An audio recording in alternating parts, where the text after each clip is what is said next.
Dr. Hyde, let me take you to the 1963 March on Washington.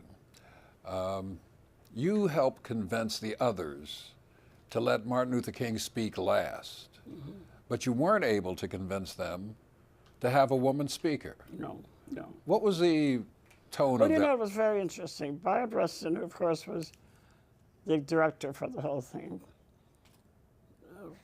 was one I went myself. I took a group of women. We had several meetings. But the explanation always was, well, the NAACP, the Urban League, the churches, the labor unions, all of them have women members. Well, we said yes, and we don't want a woman to speak for those organizations. We want a woman to speak for women. And they said, well, the women are represented.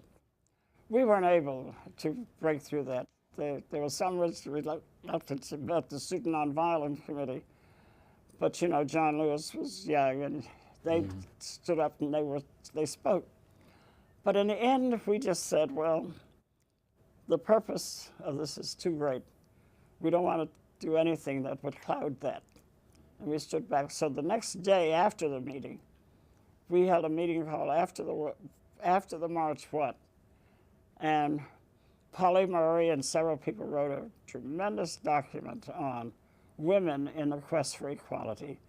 And I think that to think that the only female voice heard that day was that of Mahalia Jackson, who sang the national anthem.